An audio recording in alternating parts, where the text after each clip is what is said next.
Dios Todopoderoso, tú conoces los corazones de cada persona que está en este recinto. Para ti son abiertos. Tú conoces todos los deseos de cada uno. Para ti no hay secretos escondidos. Limpia, Señor, los pensamientos de nuestros corazones por medio del Espíritu Santo, de tal forma que te amemos de una forma correcta. Permítenos adorarte por medio de la predicación y que al escuchar tu palabra también nos des el entendimiento. Danos atención para tus palabras, que podamos magnificar a tu Hijo y magnificar su santo nombre, y es en Cristo Jesús que oramos. Amén. Entonces vengan conmigo al capítulo 3 de Colosenses, capítulo 3, donde el pastor Pablo, o del apóstol Pablo, está dando unas instrucciones prácticas de cómo se debe vivir. Está dando unas instrucciones de cómo debe llevar su día a día. Instrucciones que son el resultado de aplicar unas doctrinas que él mismo ha enseñado en los capítulos anteriores, 1 y 2. Allí encontramos que la suficiencia absoluta de Cristo no hay nada más necesario en la salvación, no hay nada que agregar. Cristo es suficiente, y en eso hemos estado meditando en las últimas semanas. Cristo es suficiente. Si tenemos a Cristo, tenemos todo. Entonces lean conmigo en el capítulo 2, 2:9. ¿Recuerdan lo que hicimos acá? En el 2:9 dice: porque toda la plenitud de la deidad reside corporalmente en Él, y habéis sido hechos completos en Él, que es la cabeza sobre todo poder y autoridad. En Él también fuisteis circuncidados con una circuncisión no hecha por manos, al quitar el cuerpo de la carne mediante la circuncisión de Cristo, habiendo sido sepultados con Él en el bautismo, en la cual también habéis resucitado con Él por la fe en la acción del poder de Dios, que le resucitó de entre los muertos. Y cuando estabais muertos en vuestros delitos y en la incircuncisión de vuestra carne, os dio vida juntamente con Él, habiéndonos perdonado todos los pecados, habiendo cancelado el documento de deuda que consistía en decretos contra nosotros y que nos era adverso, y lo ha quitado de en medio, clavándolo en la cruz. Con estas palabras el apóstol ha descrito la realidad de la muerte del creyente, y lo que hace con la frase si habéis muerto con Cristo en el 2:20 es una condición de primera clase, que quiere decir ya habéis muerto, ya sucedió. ¿Por qué habéis muerto? En el capítulo 3, el versículo 3 dice: porque habéis muerto y vuestra vida está escondida en Cristo. Ya está. A esa muerte le sigue la resurrección. Así que el creyente no solamente está muerto en Cristo, sino que ha resucitado con Cristo. Entonces ese acto de muerte y resurrección debe manifestarse en la vida práctica de todos los creyentes, de cada uno que manifiesta que es creyente. A la luz de estas realidades, Pablo nos da los capítulos 3 y 4, que nos enseñan a vivir de una manera práctica.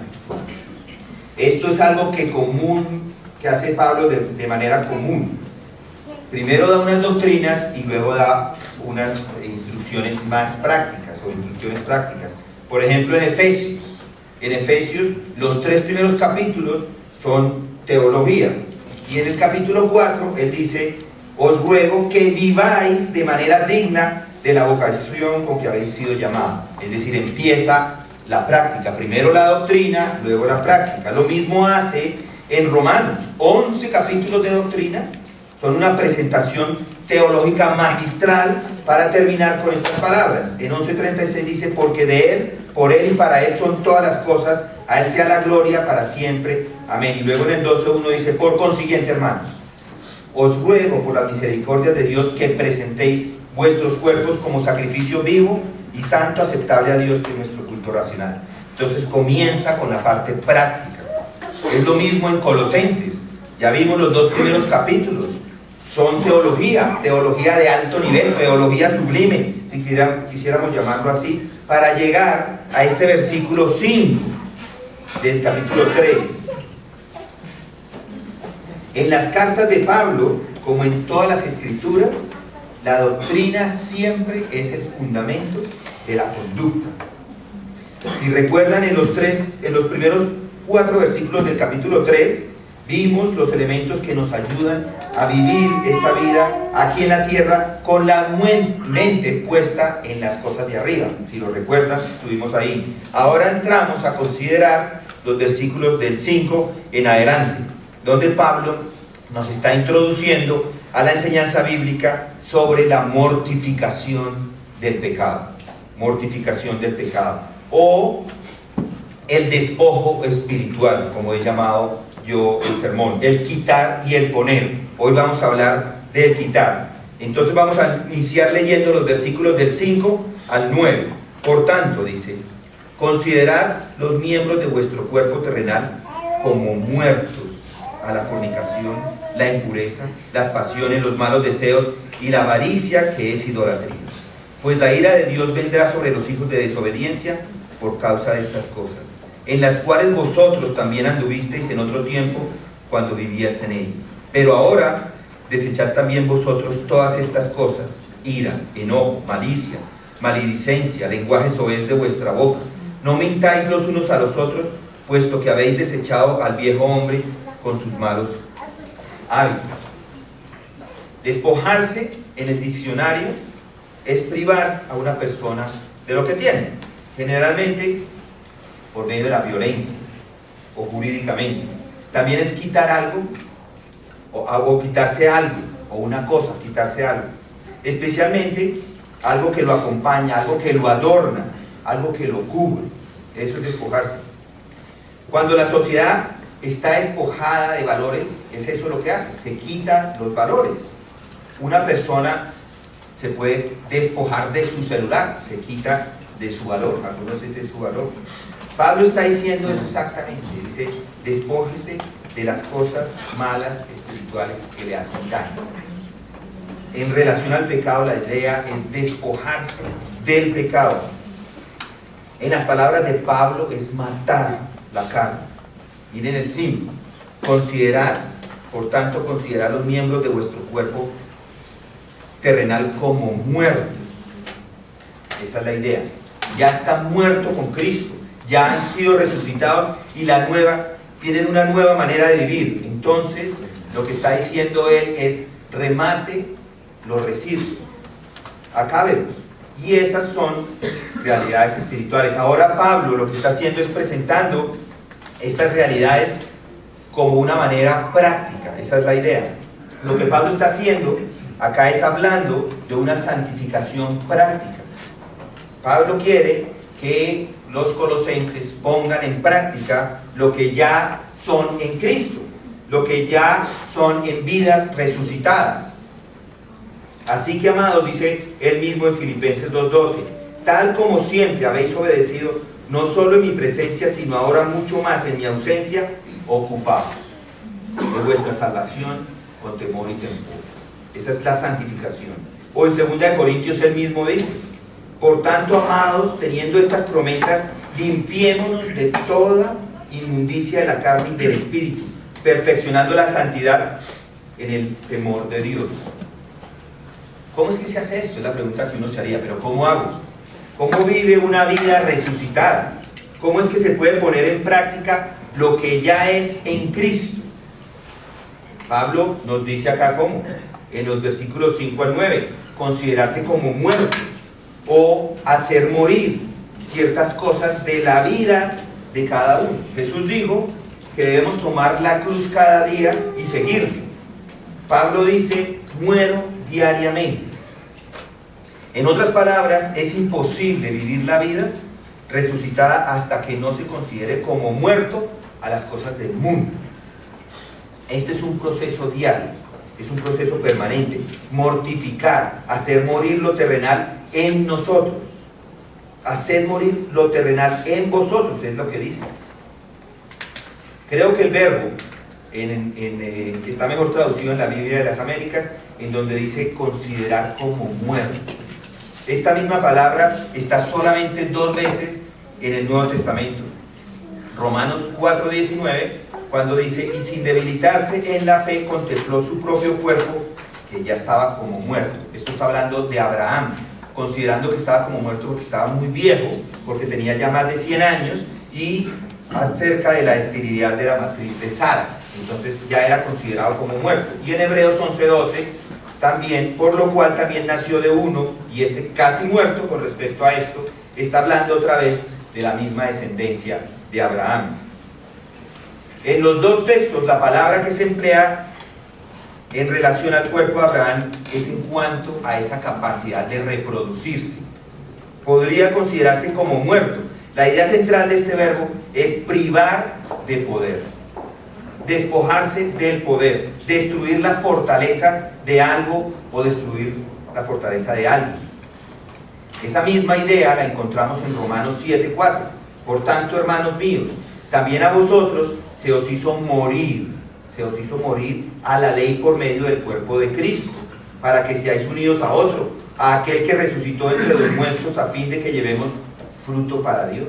O en Romanos 8:13, porque si vivís conforme a la carne, habréis de morir, pero si por el Espíritu hacéis morir las obras de la carne, viviréis.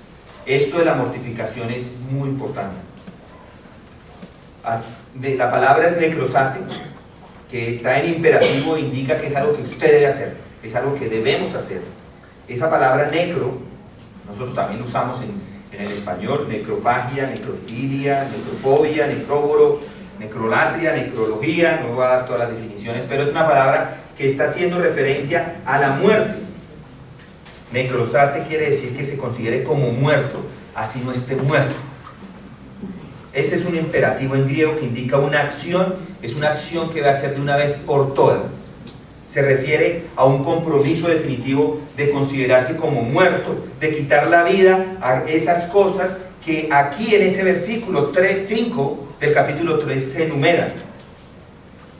La historia de la iglesia han malinterpretado este pasaje y han literalmente cambiado su significado. Las personas piensan que se deben dañar físicamente, que con eso matarán la carne y purgarán sus pecados, entonces se latigan. Hay unos que ustedes los han visto subiendo de rodillas hasta Monserrate, otros se ponen cinturones, clavos, espinas, algunos hasta se castran. Y prácticas de ese tipo no es lo que el apóstol Pablo está sugiriendo. En el capítulo 2 Pablo ya enseñó, ya lo vimos, nosotros lo estudiamos. El ascetismo no lleva a la espiritualidad, ni sirve de nada contra los apetitos de la carne. Si recuerdan, en el 20, ¿recuerdan? Si habéis muerto con Cristo a los principios elementales del mundo, ¿por qué, como si aún vivieras en el mundo, os sometéis a preceptos tales como no manipuléis, no gustéis, no toquéis? Todos los cuales se refieren a cosas destinadas a perecer con el uso, según los preceptos y enseñanzas de los hombres. Tales cosas tienen a la verdad la apariencia de sabiduría en una religión humana, en la humillación de sí mismo y en trato severo del cuerpo, pero carecen de valor alguno contra los apetitos de la carne. Pablo aquí, en el versículo 5 del capítulo 3, les está llamando a la eliminación de todo lo que haya en su vida que está en contra de la voluntad de Dios. Comparen ese versículo con Romanos 8:13, ya lo leímos. Porque si vivís conforme a la carne, habréis de morir. Pero si por el Espíritu hacéis morir las obras de la carne, viviréis. Pablo no estaba hablando de maltratar el cuerpo, sino de hacer morir las obras del cuerpo, no destruir o extirpar los miembros del cuerpo. Pablo está hablando de esa lucha del creyente que tiene que hacer día y día, porque en nosotros está el Espíritu que reside y que nos da esa nueva naturaleza, pero la carne y las tendencias de la carne todavía están presentes, en la cual vivimos. Gálatas 5:16 nos habla de ello. Digo pues, andad por el Espíritu y no cumpláis los deseos de la carne, porque el deseo de la carne es contra el Espíritu y el del Espíritu es contra la carne, pues estos se oponen el uno al otro de manera que no podéis hacer lo que deseáis, dice Pablo en Gálatas. Ahora en Colosenses 3 les manda a despojarse, a eliminar de sus vidas, a hacer morir o a considerarse como muertos de ciertas cosas. Pablo nos da dos listas aquí de pecados de los cuales debemos despojarnos. Estos pecados representan esas luchas comunes que los cristianos sostenemos toda la vida. Pablo nos da una lista de pecados a despojarse, y adicionalmente a esas listas hay otros pecados, no los incluyen todos. Algunos dirían, pero yo tengo un pecado que no está ahí, entonces no, ¿me lo puedo mantener? Pues no. Las listas ayudan para funcionar como una representación de todos los pecados posibles. La primera lista la encontramos en ese versículo 5 y tiene un pecado de amor pervertido. Dice, como muertos a la fornicación, la impureza, las pasiones, los malos deseos y la avaricia, que es idolatría.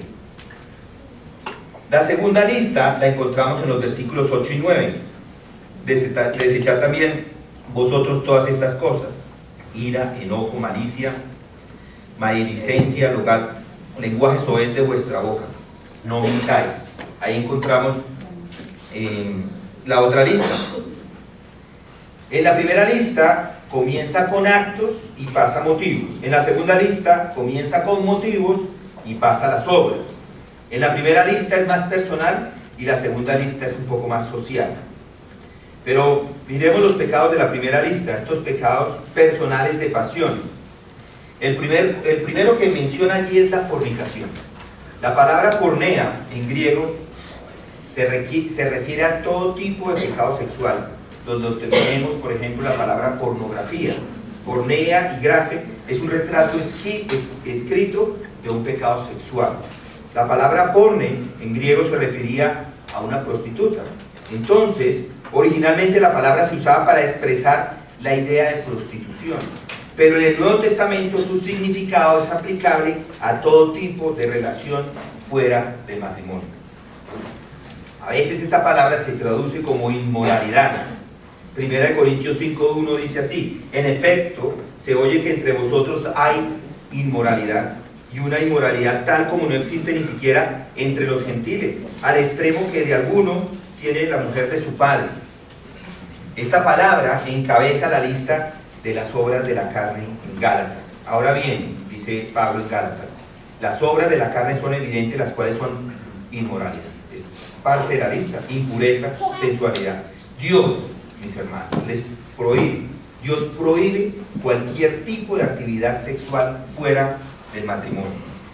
1 Corintios 6:18 dice: huid de la fornicación, que es pornea también. Todos los demás pecados que un hombre comete están fuera del cuerpo, pero el fornicario peca contra su propio cuerpo. La posición bíblica en cuanto a la fornicación está claramente resumida por las mismas palabras de Pablo en 1 Timoteo 4:3. Dice: porque esta es la voluntad de Dios, vuestra santificación, es decir, que os abstengáis de inmoralidad sexual. Otra vez la palabra pornea. Es abstenerse de esto, es el objetivo, es lo que hay que hacer. La abstención de la inmoralidad fue lo que los cristianos trajeron cuando llegaron, cuando fueron salvos, cuando empezó el cristianismo. Eso fue lo que trajeron, y Pablo es radical con este tema, y es lo que nos está diciendo. Y si él es radical, nosotros debemos ser igualmente radicales. El problema es que si usted dice que es una persona que no practica inmoralidad, el mundo hoy lo trata como un brontosaurio moral. Pero debe despojarse, debe considerarse como muerto a ese pecado. El pecado que sigue es la impureza, la fornicación, la impureza. ¿Qué quiere decir esto? Esto se refiere a esos pensamientos impuros, pensamientos sucios, intenciones sucias. La palabra es acatarsis, lo contrario de catarsis, lo cual significa, o lo cual quiere decir limpieza. Esto es lo contrario, tiene un sentido un poco más amplio a la inmoralidad, va más allá del acto moral o del sexo acto ilícito, habla de las intenciones del corazón. El término abarca la imaginación horripilante, la habladuría dantesca y el acto espantoso de un corazón sensual o una mente sucia. Eso es lo que nos habla el mismo Jesucristo en Mateo 5:27, cuando dice: habéis oído que se dijo, no cometeráis pornea o adulterio, pero yo os digo que todo el que mire, no cometeráis, acatarsis, pero yo os digo que todo el que mire a su mujer para codiciarla ya cometió adulterio con ella en su corazón. Y otra vez en Mateo 7:21 dice: porque de adentro del corazón de los hombres salen los malos pensamientos, fornicaciones, robos, homicidios, adulterios. En Mateo 7:22 dice: avaricias, maldades, engaños, sensualidad, envidia, calumnia, orgullo, insensatez. Todo eso sale del corazón. Dios prohíbe y condena la impureza del corazón. Primera Timoteo 4:7, porque Dios no nos ha llamado a impureza, sino a santificación. Todo pecado sexual comienza en la mente, comienza con una intención, lo cual produce un acto impío. Todo acto piadoso y justo también comienza en la mente. Y es por esta razón que Pablo constantemente habla de mantener la mente ocupada en todo aquello que es piadoso. Filipenses 4:8 dice: por lo demás, hermanos, todo lo que es verdadero, todo lo que es digno, todo lo justo, todo lo puro, todo lo amable, todo lo honorable, si hay alguna virtud o algo que merece elogio, en esto meditar. Cuando controla la mente, con la palabra de Dios controla su conducta, en obediencia a esa palabra de Dios. Lo que está en su mente y corazón determina su conducta. Por eso es que Pablo está dando estas palabras, que la palabra de Cristo, dice él mismo en Colosenses 3:16, que la palabra de Cristo habite en abundancia en vosotros con toda sabiduría, enseñándoos y amonestándoos unos a otros con salmos, himnos y canciones espirituales, cantando a Dios con acción de gracias en vuestros corazones. Las obras impías nacen de pensamientos impíos. Pasemos un poco más a los otros pecados. Pasiones desordenadas en la lista. Ese término de pasión desordenada tiene la idea de que conduce a un exceso sexual. Pablo usó la misma palabra para describir la pasión de concupiscencia, como los gentiles que no conocen a Dios en 1 Tesalonicenses 4:5, y los deseos vergonzosos, de lo que Pablo mismo escribe en Romanos 1:24 al 27. Solamente les voy a leerlos, no tienen que ir allí. Romanos 1:24 dice: por consiguiente Dios los entregó a la impureza en la lujuria de sus corazones, de modo que deshonraron entre sí sus propios cuerpos. Por esta razón Dios los entregó a pasiones degradantes, porque sus mujeres cambiaron la función natural por la que es contra la naturaleza. Y de la misma manera también los hombres, abandonando el uso natural de la mujer, se encendieron en su lujuria unos con otros, cometiendo hechos vergonzosos hombres con hombres, y recibiendo en sí mismo el castigo correspondiente a su agrado. Pasiones desordenadas. Y también tenemos malos deseos.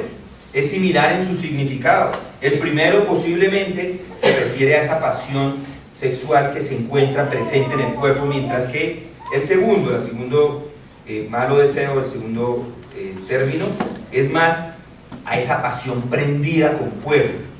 La sociedad del mundo, la gente se encuentra en una condición de pasiones que conviven en el hombre, pasiones que incitan, que encienden, que eventualmente se traducen en acciones impías. ¿Qué cuarteto de pecados tenemos acá? ¿Qué cuarteto moral tenemos acá? Fornicación, impureza, pasiones, malos deseos. ¡Qué bonita familia! Son como 4 asesinos que solo buscan la muerte. Pero ¿qué dice Pablo? Ejecútenlos directamente. Tome un arma y mate esos pecados. Yo personalmente no puedo pensar en ninguna otra serie de pecados más prominentes en nuestra sociedad. Estos son principalmente los que necesitan ser despojados. Uno en la vida diaria se somete a ellos constantemente. Algunos de ustedes lo sabían, estuvimos trabajando en el área textil y vine a algunas ferias acá y fui a algún otro lugar a ferias textiles y es impresionante la cantidad de sensualidad que está allí presente. Y no tiene uno que ver la televisión y nada, era caminar por la feria, era suficiente para ver la cantidad de personas casi despojadas de toda su ropa y de las maneras, los anuncios, todo.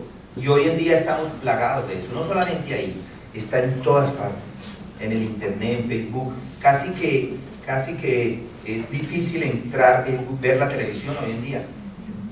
Es tanto que hoy en día podemos en una noche de televisión ver más sensualidad que lo que nuestros abuelos o padres inclusive vieron en toda su vida. Además, lo que es peor con esto es la capacidad de autoengañarse con respecto a la sensualidad. He conocido cristianos que profesan la Biblia, que todavía predican teología, asuntos serios, pero son adúlteros. He conocido maestros que en el mismo seminario los tuvieron que correr porque eran fundamentalistas en su trabajo, buenos escritores, pero eran adúlteros con su computadora. Aún más trágico, el engaño es tan profundo que no ven ninguna incoherencia en su comportamiento, les parece normal, está bien, pero independientemente de lo que diga el hombre, la palabra es clara. Por tanto, dice, considerados los miembros de vuestro cuerpo terrenal como muertos a la fornicación, la impureza, las pasiones, los malos deseos y la avaricia, que es idolatría. Esta es una metáfora, pero nos está mostrando con esa muerte que debe ser violenta, que expresa dolor y que hay un esfuerzo. Matar naturalmente va acompañado de lágrimas y sangre, pero aquí significa aún más, muerto por completo. Como dijo Alexander McLaren, dijo, es mucho más fácil cortar la mano, que después de todo no soy yo, que sacrificar las pasiones y deseos que aunque sean mi peor ser, soy yo mismo. Esta metáfora nos enseña que debemos ejecutar completamente la sensualidad, cueste lo que cueste. Proverbios 6:27 dice, ¿puede un hombre poner fuego en su seno sin que arda su ropa? Muchos cristianos, yo creo que muchos de ustedes inclusive, se arrojan fuego diariamente sobre sí mismos y están llenos de cicatrices. Necesita ser como Job, que dijo, hice un pacto con mis ojos. ¿Cómo podría entonces mirar a una virgen? Necesita aplicar esto en todos los ámbitos, actitudes, en todos los momentos. Si hay que ser drásticos, hay que ser drásticos. Si debe coger su computadora y echar a la basura, vaya y lo hace. Si debe tirar la televisión, hágalo. Todo se puede tirar a ese cesto de basura si eso está dañando su corazón. No estoy respaldando con esto el legalismo, pero debemos actuar en ese sentido. Matar a los miembros de nuestro cuerpo que nos están llevando a la sensualidad. Y miren el siguiente pecado, la avaricia. Avaricia, que es idolatría. La palabra avaricia o codicia que Pablo usó aquí denota no simplemente un deseo de poseer más de lo que tiene, sino que más de lo que no debería tener, particularmente aquello que le pertenece a otra persona.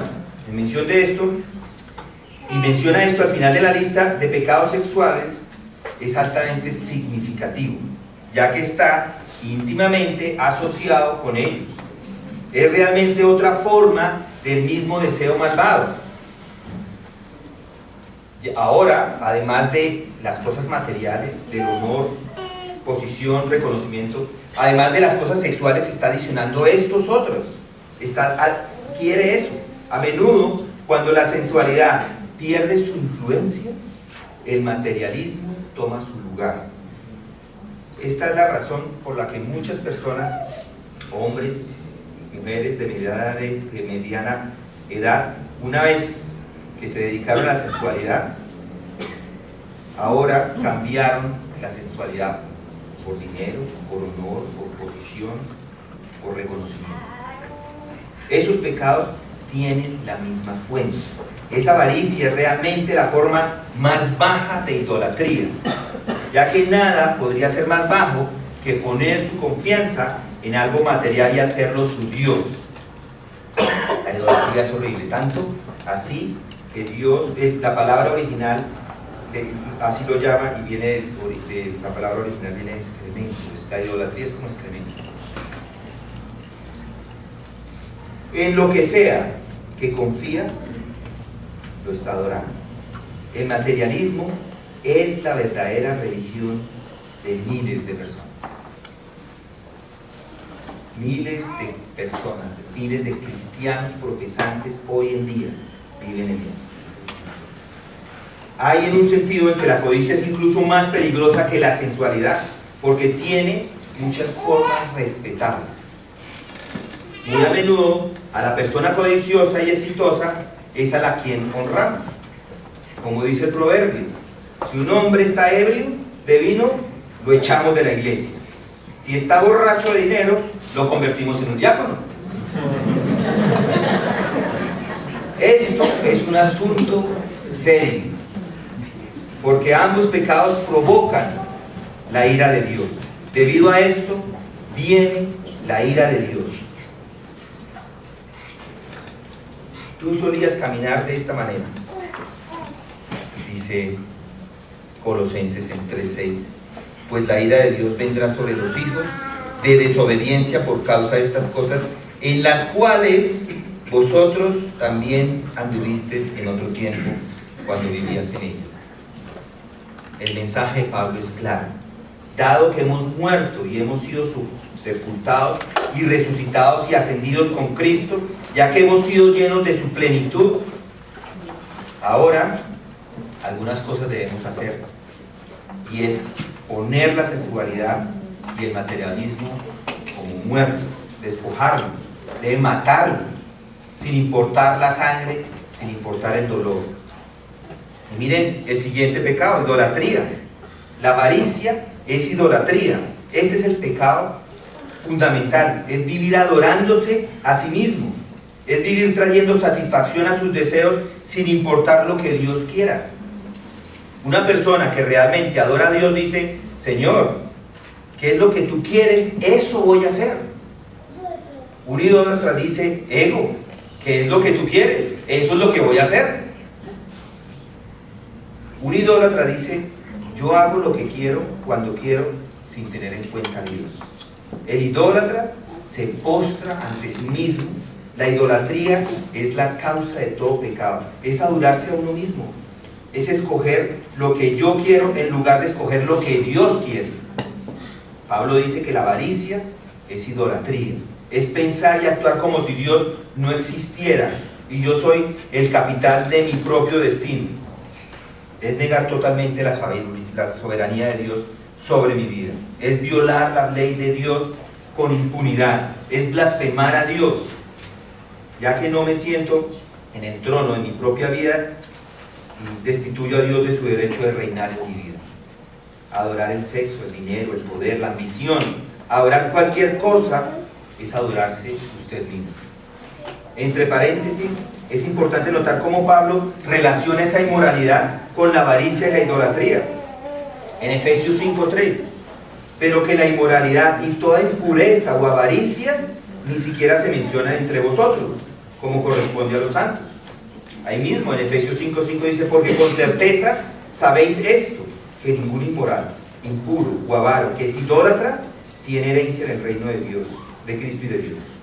Una y otra vez en el Antiguo Testamento, en el Nuevo Testamento, la idolatría está asociada con orgías sexuales. el pueblo adoraba a dioses paganos y usaban esa inmoralidad sexual para dar legitimidad a sus pasiones corruptas. ¿Recuerdan Números 25? Dice, mientras Israel habitaba en Sittim, el pueblo comenzó a prostituirse con las hijas de Moab. Y estas invitaron al pueblo a los sacrificios que hacían a sus dioses, y el pueblo comió y se postró ante sus dioses. Así Israel se unió a Baal de Peor, y se encendió la ira de Dios contra Israel. Mis hermanos, esto es delicado. Cuando Dios es ignorado y las pasiones corren desenfrenadas, esto lleva a la idolatría y a una forma particular de un desenfreno sexual. ¿Qué es lo que previene el ser codicioso y por tanto ser idólatra? ¿Se han puesto a pensar, pero cómo puedo yo quitarme eso? Pues un corazón satisfecho en Dios, y es un corazón como el que encontramos en lo que dice Pablo en las palabras de Filipenses, que no que hable porque tenga escasez, pues he aprendido a contentarme con cualquiera que sea mi situación. La idea es tener contentamiento. En 4.12 dice, sé vivir en pobreza, sé vivir en prosperidad, en todo y por todo he aprendido el secreto tanto de estar saciado como de tener hambre, de tener abundancia como de sufrir necesidad. Todo lo puedo en Cristo que me fortalece. La satisfacción mata a la avaricia. Si quieres saber cómo matar la avaricia, esté contento. Es el asesino de la avaricia. ¿Cómo puedes obtener satisfacción? Confía en Dios, conózcalo y estudie su voluntad en su palabra. En la medida en que más conoce y conoce mejor al Señor, crece en contentamiento y gratitud por todo lo que les ha otorgado, y aprende a vivir con gratitud en cualquier situación que se encuentre. Entonces, en ese versículo 5 vemos la primera lista de pecados que tenemos que considerar como muertos, que deben matar, de los que se debe despojar, los que debe quitar. Pero antes de entrar a la segunda lista, que lo vemos en el versículo 8 al 11, Pablo da las razones por las que debemos mortificar el pecado en nuestra vida. La primera razón la encontramos en el versículo 6, pues la ira de Dios vendrá sobre los hijos de desobediencia por causa de estas cosas. Esta es la relación constante e invariable de Dios hacia el pecado, y siempre es la misma relación, trae juicio en contra del pecado. Si hay alguno de ustedes que no conoce a Dios, la Biblia le está diciendo en este momento que toda su ira está sobre usted. Es la ira de Dios sobre el impío. Juan 3:36 dice, el que cree en el Hijo tiene vida eterna, pero el que no obedece al Hijo no verá la vida, sino que la ira de Dios permanece sobre él.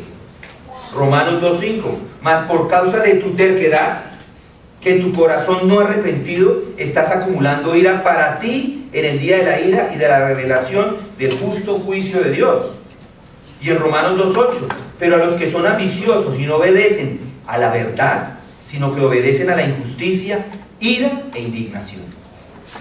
Efesios 2:3, entre los cuales también todos nosotros en otro tiempo vivíamos en las pasiones de nuestra carne, satisfaciendo los deseos de nuestra carne y de la mente, y éramos por naturaleza hijos de ira, lo mismo que los demás. En esto estábamos todos nosotros. El pecado trae como consecuencia la ira de Dios sobre los hijos de desobediencia. Entonces algunos de ustedes dirán, bueno, ya me salvé de esta, pero aquí dice que la ira digámoslo de otra forma, la disciplina llega para aquellos que son creyentes. De pronto piensa que no le iba a tocar su turno, pero sí les toca.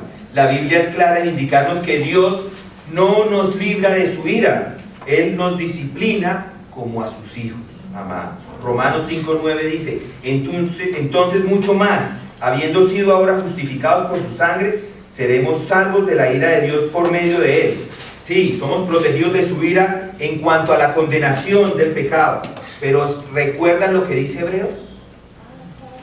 Además habéis olvidado la exhortación que como a hijos se os dirige: hijo mío, no tengas en poco la disciplina del Señor, ni te desanimes en ser reprendido por Él, porque el Señor al que ama disciplina y azota a todo el que recibe por Él.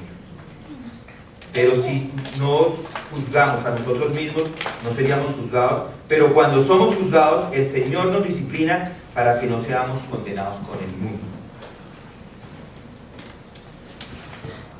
La reacción de Dios contra el pecado siempre es juicio, o condenación eterna para aquel que es incrédulo, o disciplina en caso de sus hijos.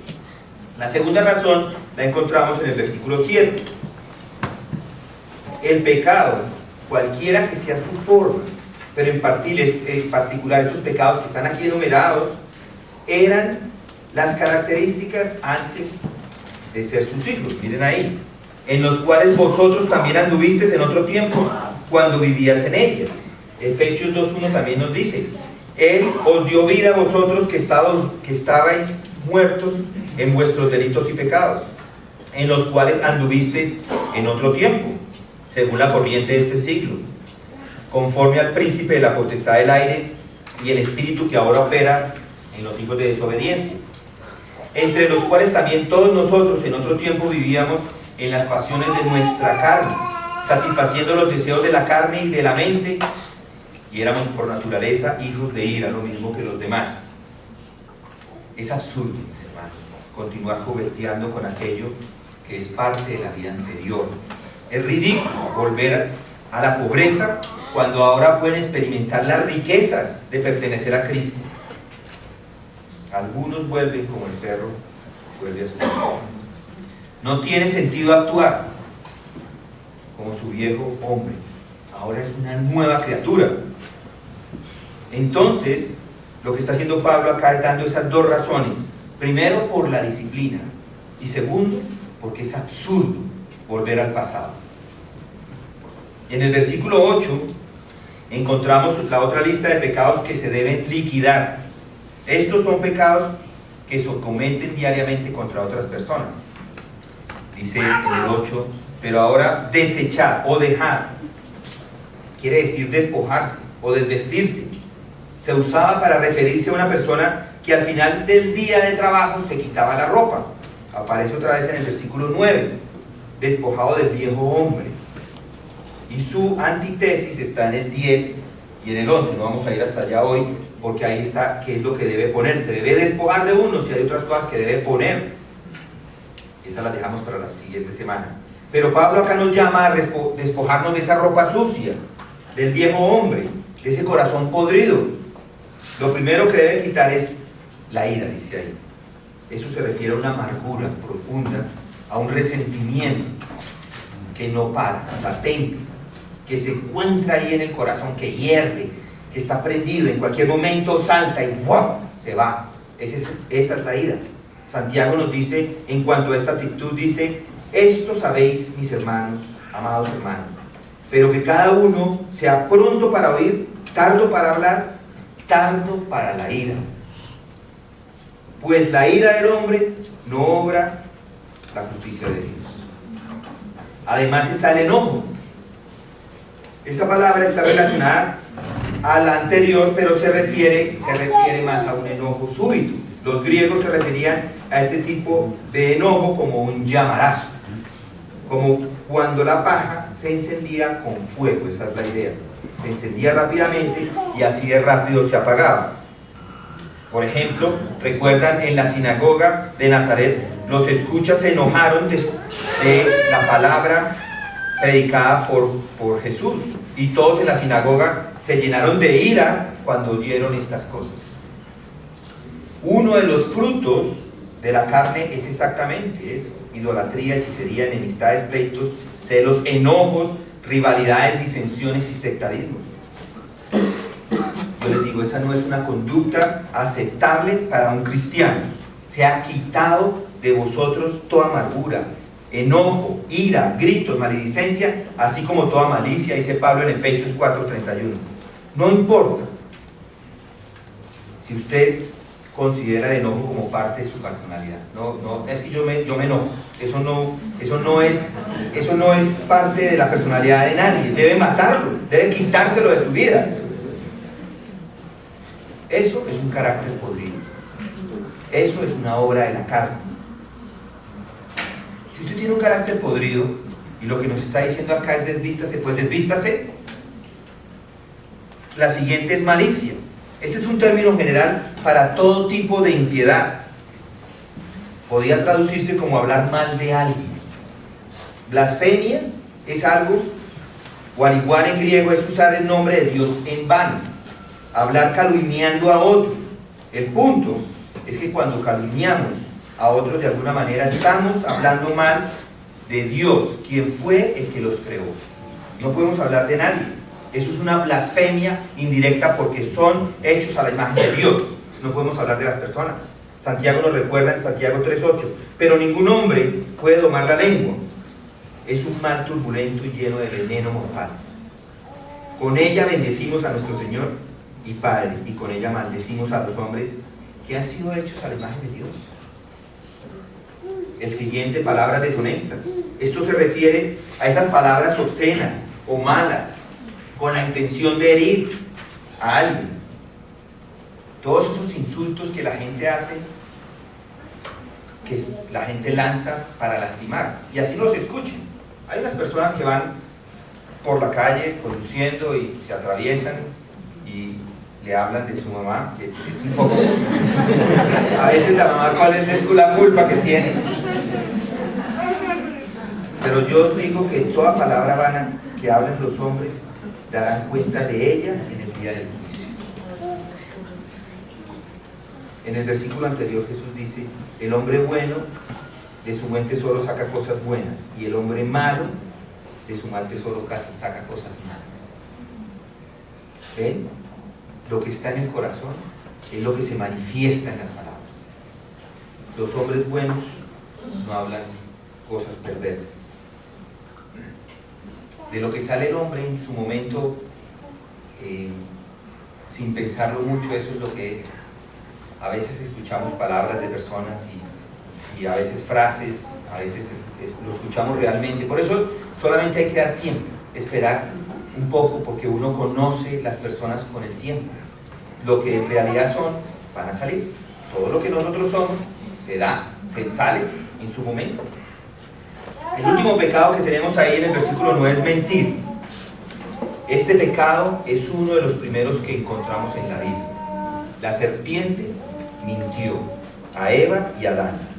Adán y Eva mintieron a Dios tratando de evadir su responsabilidad. Caín mintió a Dios en cuanto a su hermano Abel. Entonces dirían, bueno, estos son los 4 primeros. Hay un mentiroso grandísimo que lo consideramos el padre de la fe. Mintió acerca de Sara, Abraham. Podríamos continuar, yo puedo seguir con todas las escrituras y hay mentira tras mentira tras mentira. ¿De dónde viene la mentira? Juan 8:44 nos dice: sois de vuestro padre el diablo y queréis hacer los deseos de vuestro padre. Él fue homicida desde el principio y no se ha mantenido en la verdad porque no hay verdad en él. Cuando habla mentira, habla de su propia naturaleza porque es mentiroso y el padre de la mentira. Satanás es el originador de toda mentira. Cada vez que alguien miente, ¿quién está detrás de esa mentira? Satanás. Un cristiano jamás debería mentir. Un cristiano debe caracterizarse por la verdad en toda área de su vida. Si Cristo es la verdad y yo pertenezco a Cristo, yo debo distinguirme por ser una persona que habla la verdad. Entonces, si ven estas palabras, este corto pasaje nos muestra algo elemental para la vida de todo creyente: hacer morir todas esas cosas terrenales, matarlas, todo eso que era nuestra característica antes, quitárnoslo de nosotros. Ya hemos muerto y hemos resucitado con Cristo. Esa es una nueva naturaleza, esa es una nueva posición. Practíquela, haga lo que tenga que hacer. Yo no diría, bueno, deme algo, ¿qué tengo que hacer? Pues no lo alimente, no alimente el pecado. Evite todo aquello que lo hace caer en el pecado. No alimente sus deseos, mátelo de hambre. escape de él. Quítese todos sus pensamientos vanos y todas esas cosas que se llenan en su mente. Todas esas, no vaya a esos lugares, no vea lo que no tiene que ver, que incitan esas pasiones de la carne. Sustituya todos esos pecados con cosas positivas. Sature su mente con la palabra de Dios. Medite en las palabras del apóstol Pablo. Por lo demás, hermanos, todo lo que es verdadero, todo lo digno, todo lo justo, todo lo puro, todo lo amable, todo lo honorable, si hay alguna virtud o algo que merece elogio, en esto meditad. Y vamos a orar.